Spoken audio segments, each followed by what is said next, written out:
Hey there, this is Jitsi, and this is the Crush Chronicles, a podcast about crushes and how they affect our lives as humans. So grab your coffee or wine, pull out your old diaries, and settle in for today's interview and discussion.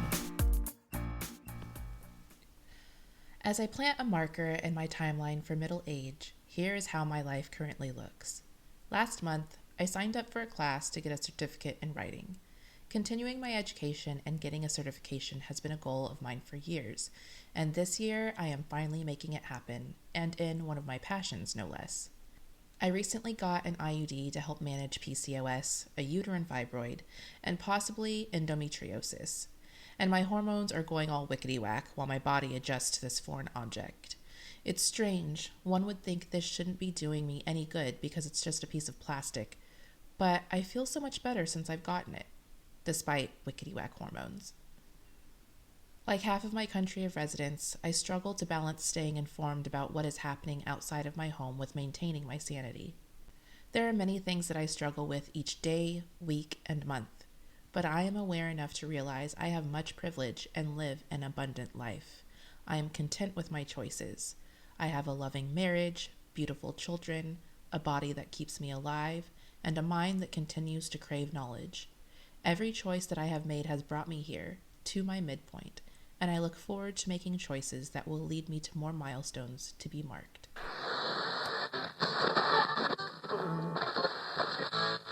Hello, dear listeners, and welcome back to the Crush Chronicles podcast, or welcome at all if it's your first one. If this is your first episode, you may want to go back and listen, or you could listen here first. It's up to you, but this is the season recap episode. So today I'm just going to be going over each of the previous guests' episodes that I've had so far and share some of my favorite moments from them and kind of share at the end what to look forward to with the Crush Chronicles podcast in the future. The very first episode of the Crush Chronicles podcast aired last year on October 30th of 2024. My guest that day was Simone, and the topics that we discussed were word vomit and what we want for our daughters. Now, the format of my show is I do prepare some questions, but tangents are totally welcome. So while I was planning to talk about the concept of word vomit that day, what we want for our daughters kind of ended up being a little bit of a tangent off of one of the questions I asked her later. So Simone is a Gen X immigrant. She offered her kind-hearted voice to weigh in on the experiences she has had with past interests and how to come out on the other end of it all. She enjoys reading Psychology Today, and she had a lot of unique insights to share. I loved my conversation with Simone. It was so nice to hear from her and share some moments with her. So here I am going to play one of my favorite moments from my interview with Simone, who, by the way, when she shared her past celebrity and or childhood crush, it was Brad Pitt. So towards the end of the story, I state that I regret not changing Robbie's quote from Robert Burns to myself. I think this was because at the time, I did not think I was worthy enough to be featured like this, let alone by someone I admired. Do you think this is common in most young women? And if so, how do you think it affects the young women who think of themselves as unworthy of anyone's attention or recognition? God, I really love that question. I think so many of us struggle with worthiness, females. And, in fact, I sat through, there was a guest speaker at our company, and she was talking about we diminish our power with the words that we use, like saying sorry all the time, and it was so important. And whether you're young or older, I think starting in as young as you can is to find your worth and value, and that's easier said than done.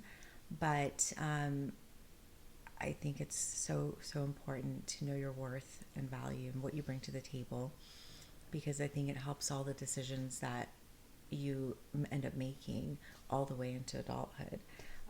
How do you go about it? I don't know. Because I think still trying to figure that out myself. But I'm here to say at 51, the beauty of it is the older you get, the more in touch with yourself you become. And I guess maybe knowing yourself is a part of that, understanding your value, right? What you bring to the table. And so the older you get, the better it gets. That was so well said. Thank you. Episode 2 aired on November 13th of 2024, and the guest that day was my very good friend, Kim, who I've known for well over 2 decades. And the title of that episode was Impressions Made and Impressions Left. This was a perfect episode for Kim to come on because she is a certified Akashic Records practitioner and a dream tender. So she is very well versed in impressions made and impressions left.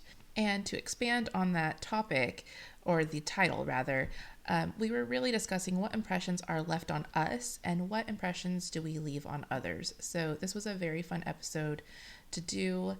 Kim and I could have talked for ages, which of course we didn't. We kept it to quite a bit under an hour, as close as we could get under an hour. But here I'm going to leave you with my favorite part of episode 2 and my conversation with Kim of the Astral Priory. The main thing with Robbie is how this was a very minuscule crush. Like we're talking like it maybe not even like the full school year. When you measure it against the timeline of my life, or even just like high school years alone. Yet the memories I have of him, even though they're very few, still make me smile over 20 years later, which sounds weird to say, but that's how old I am.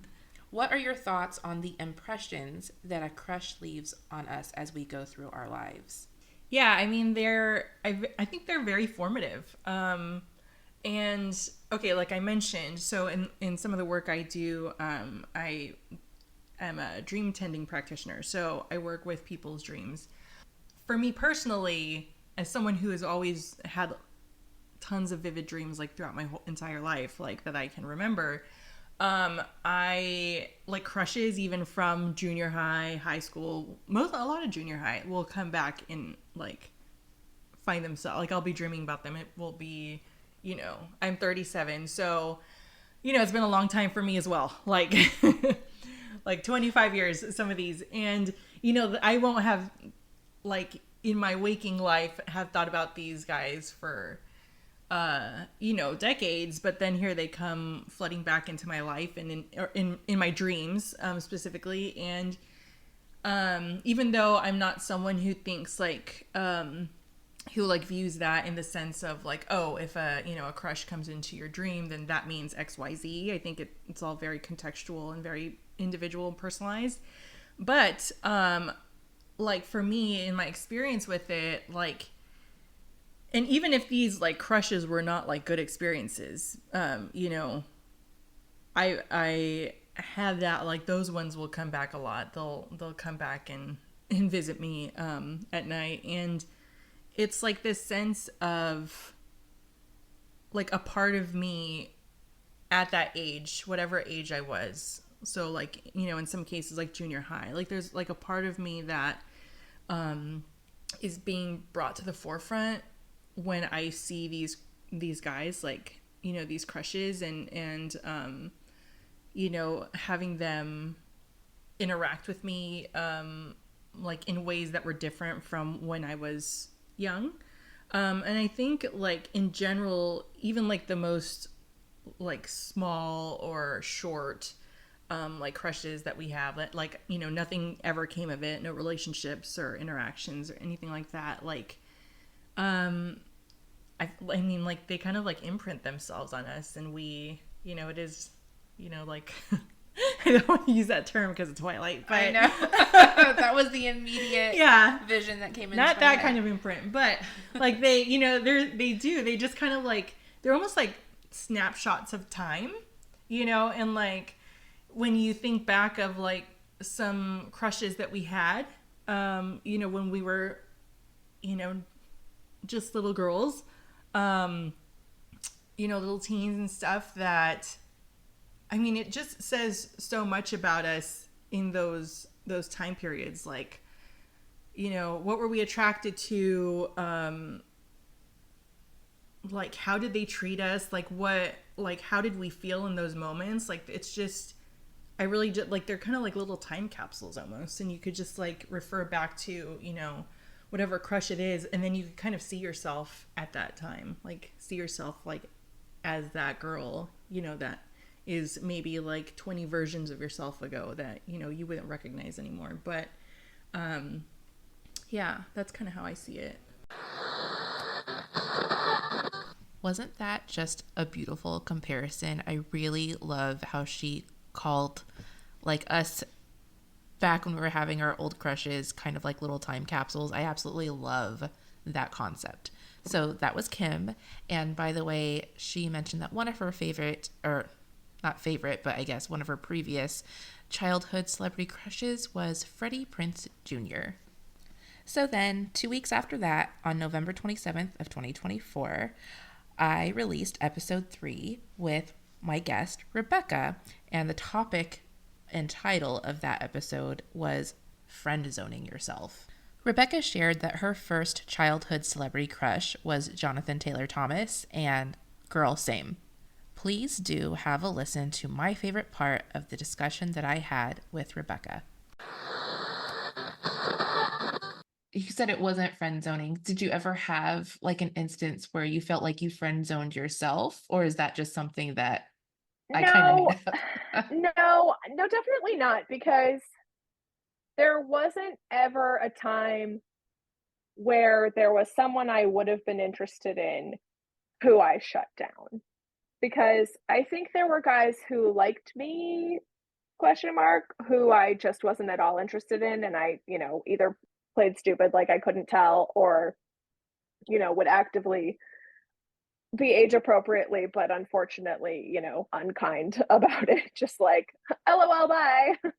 But no, I never friend zoned myself. I would have been so grateful to date any of the, absolute jerks that I loved. Um, and yeah, with what happened with Blaine, like I said earlier, I don't know. Like, was it did you think that was an honest request at the time? Or was it only in hindsight that you wondered? Because who knows? Like, Chad could have just been messing around, right? He could have, Or yeah. he could have been being kind of a wingman to test the waters for Blaine. Or it could have been like he didn't know anything, but he was just being Chad, but it was true, Yeah. and your reaction was to Blaine an indication that no, thank you. Who Yeah. knows? Like, are you do you still know where Blaine is? Can we ask Blaine? I'm pretty sure I think Blaine is still in Texas, but I don't get suggestions like I'm not that I'm on Facebook very much. Facebook is like my least favorite of all the social medias, but I'm assuming he's not on because I do get suggestions of friends from Texas. Sure. But I've never seen one of him. Yeah, But all that's of my okay. all of my baby boomer relatives are on Facebook, so I basically keep it for them. Yeah. Yeah. Yeah. I was doing that too. And then finally I was like, no, I just don't want it anymore. Because they're, especially now, like back in 2009 when it was new, that was really kind of like the only one. Yeah. Because back then everything kind of just replaced each other. Like Facebook kind of replaced MySpace and then we got Instagram, and that was the one I was drawn to because I love photography. Sure. Not that I was taking any like breathtaking photos or anything, but that one was the first one that kind of like stuck, I think because it was different. And plus we had smartphones at the time too. So it was, it was first one that was kind of really an app. It wasn't a website. Right. I was dragged kicking and screaming into Instagram by a coworker Yeah. of mine in like 2013. She was like, "You need Instagram." And I was like, "Why do I need it? I am Facebook, but I much prefer Instagram now." Yeah, I do too. So it's interesting how that like whole pathway goes. Next, for episode 4, which dropped on December 11th, 2024, my special guest was Noelle, and the topics we discussed were the brother complex and self sabotage. So this interview with Noelle was really fun because somehow we really got stuck on the topic of prom. And also, Noelle was really not afraid to go down the rabbit hole of nostalgic tangents with me, and I absolutely love that. It was so fun. But we both talked about how we went to our prom. We shared all the details about different experiences, as well as commentary about the pressures young people ultimately go through, which I thought was a very valuable conversation to have. Noelle covered many topics with me, and she was just, again, not afraid to travel down that nostalgic path. So, without further ado, here's my favorite part of my episode with Noelle.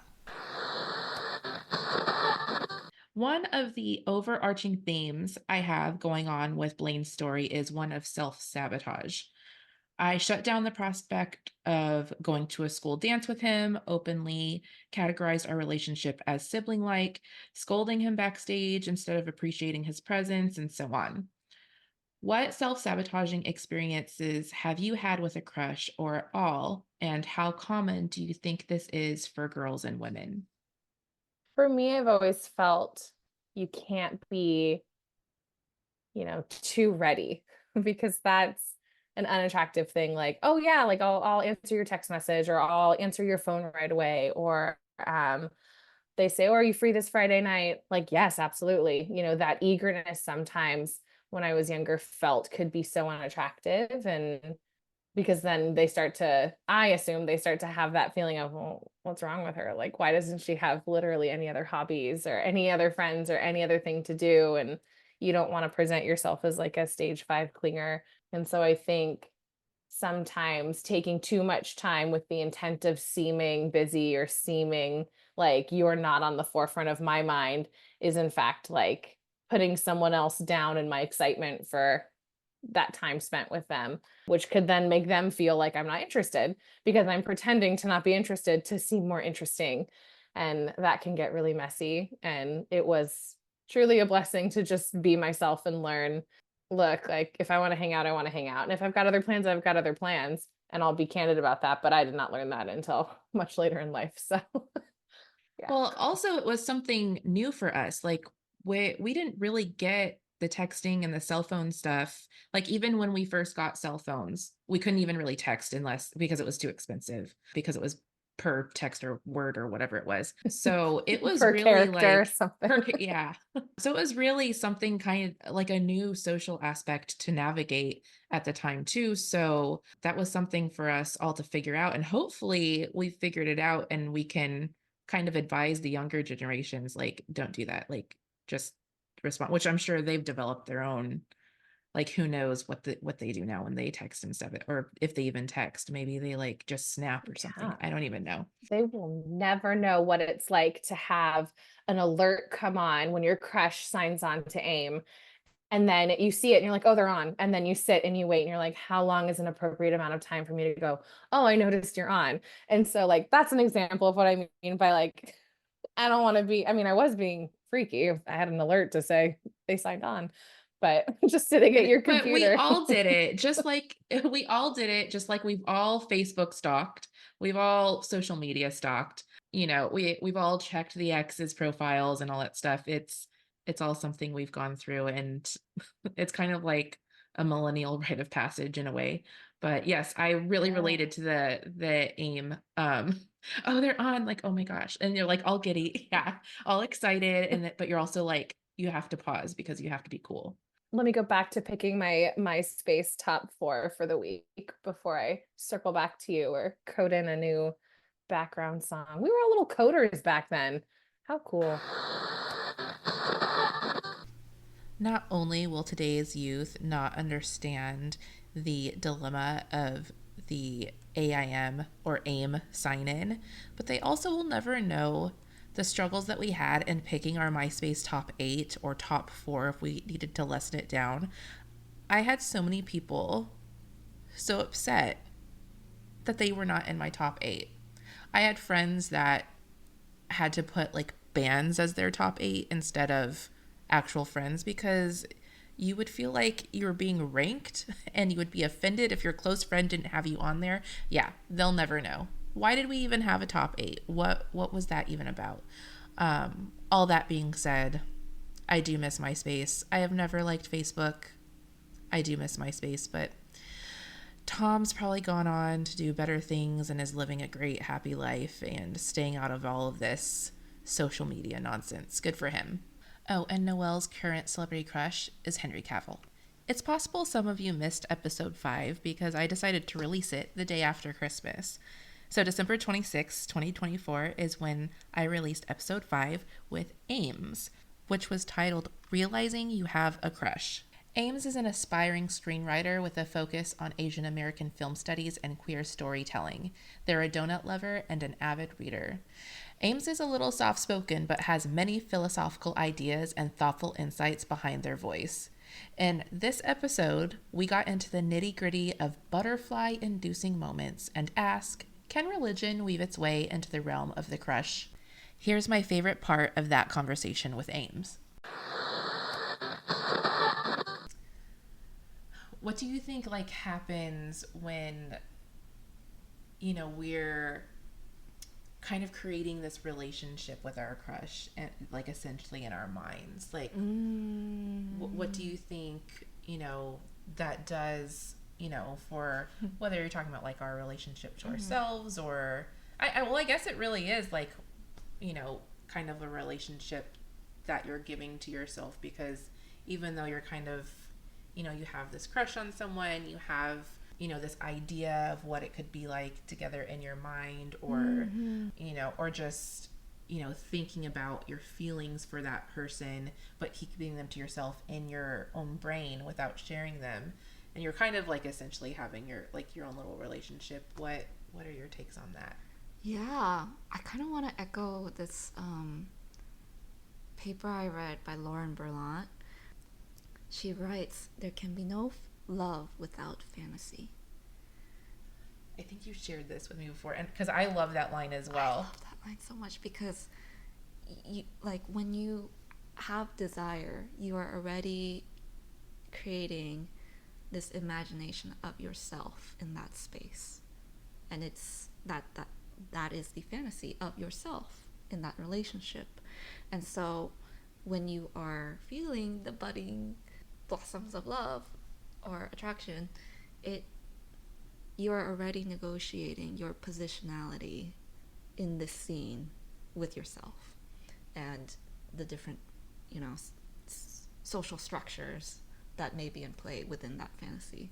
So yeah, when you are fantasizing about a crush, yeah, you definitely have a relationship with that fantastical version of them, even as you are cultivating the real relationship with them. And that fantasy is in a sense, not really a relationship with them per se, but a relationship with your version of your aspirations, all your hopes. It's a relationship with yourself. So it's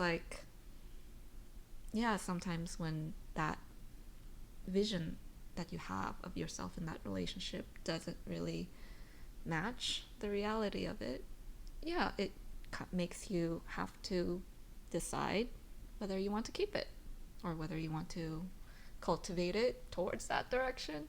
It gives you a choice. It gives you that agency. I love that line so much. Yeah. And what you're saying, it also kind of, not to beat the buzzword, but I can't think of another phrase, but it almost feels kind of like a form of self-care. That you have the fantasy, but it's also a way for you to just try and figure out what you want from a partner. And then if that doesn't come to fruition, then like you said, you have a choice. You can either keep trying and adjust or move on. Right? And try to move on. As if nobody ever said, oh yeah, I'm just going to move on from a crush, and it was easy. I mean, here I am 39 writing about all of them, so better late than never. Better late than never indeed. I loved those insights that Ames had to give. The most recent episode that was released from the Crush Chronicles podcast came out on February 5th, just last month, and I interviewed my lovely friend Kate, and the title was Trying to Impress a Crush, which, have you tried to do that? Maybe it's better that we don't. So Kate is a woman who is busting down the door to her 40s, has a devoted love for music, and is a West Coast girl at heart. In this episode, she shared the physical characteristics that stood out to her when she has had a crush, the evolution of her personal style as a millennial, and a lot more, obviously. Kate also dove deep with me into the conversation about the challenges of coming of age, including being a person who struggles with getting their period for the first time and dealing with bullies, among other topics. Please enjoy my favorite part of the conversation that I had with Kate. Was it because like you were thrown into a new environment? Like, is that why your wardrobe changed? Were you less? Such a good question. I'm trying to think. I mean, I knew that, I'm sure part of it, subconsciously or consciously, was wanting to fit in. And the fashions of rural Idaho versus San Francisco were quite different. And I did feel like I kind of stuck out like a sore thumb, which hadn't bothered me before.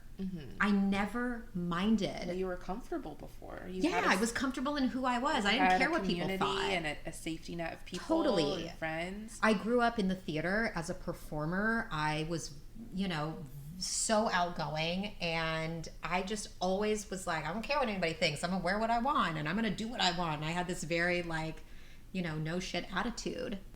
Yeah, I became so much more self-conscious in junior high. I think because, back to the original point of this podcast, I became so much more aware of feelings for other people and wanting them to like me. Yeah. And I hated myself for that because I didn't want to be that type of person. Yeah. I just wanted to, if you like me for who I am, great. Yes. But I'm not going to fit into your mold of, what you like and what you want. But it just became an overwhelming need to fit in and to want to be liked by other people, and especially boys, because the time would come to be asked to a dance. And it was not the social norm for girls to ask guys to the dance. Yeah. We had one dance a year called Sadie Hawkins, where the girls would purposefully ask the guys. Every other dance, the guys would ask the girls. And I didn't want to be left out because I loved dances. Yeah. I loved being insane on the dance floor and dancing with everybody. And I love music so much. And I wanted to go to the dances, but I also didn't want to feel like a total loser and not be asked to the dance either, which of course in hindsight is ridiculous. Yeah. But it wasn't ridiculous at the time. So my clothing really changed in high school. I think in good ways too, because I was able to show my personality and who I was with my clothing. But it was definitely not as wild as it was when I was younger, where I was wearing all sorts of crazy colors and, wearing the mismatched socks with the Converse. And I was still very much a tomboy and I was who I was, but I toned it down a lot. Kate is such a fun person, and it was so much fun talking to her that day. I am so lucky to know her and have her in my life, as well as every other person that came on to be interviewed by me. I am so grateful for all of them. I had so much fun with them, and I hope they had fun too. And some of them, I hope they maybe will come back for future episodes. Oh, and before I forget, Kate's childhood and probably current crush is and was Gene Kelly. My plans for the future of this podcast are still going strong. I plan on releasing a bonus episode soon with some kind of behind the scenes, kind of just extra footage, even though it's not footage, extra audio. What do we call that? Extra recording time that I had with each of the guests, but that is for paid subscribers. So if you are not a paid subscriber to my Substack, please be sure to do so you can catch this fun extra episode that I'll be releasing. And then after that, I will have one more episode and we will be closing Season 1 of the Crush Chronicles podcast. We did it. I say we, but really I mean me, but it's we because also I had people, but and you listening couldn't really have a podcast without an audience, right? So here we are. We're coming to the end. And with that, I do plan on releasing applications very soon, so keep listening to get your hands on the link to the application to be a guest, an interviewed guest on season 2 of the Crush Chronicles podcast. So stay tuned for that. And with the busy schedule of, life, summer vacation is coming. I know we're only barely getting into spring, but after collecting applications and then doing the interviews, my plan is to come out with season 2 of the podcast this fall. So I know it's a long time, but please bear with me. But until then, I am going to have 2 more episodes. Go ahead and subscribe. And until then, have a good spring. Hey, you. Yeah, you. Thank you so much for listening. It means the world to me. If you like this episode and would like to hear another, please make sure you subscribe so you don't miss the next one. If you have some extra time, check out my Substack at jitsi.substack.com. The link will be in the show notes. That's where you can check out my memoir series that inspired this very podcast. And you can take a look at the real life stories and experiences that inspired the topics that are discussed in each episode. If you'd like to support the show and keep future episodes coming, you can buy me a coffee. It helps fuel the writing fire. The Crush Chronicles is 100% produced by me, Rachel Jitsawat. The music is by Musictown, and the sound effects are by Pixabay. Thanks again for listening, and until next time, keep crushing it, because no one can crush it like you can.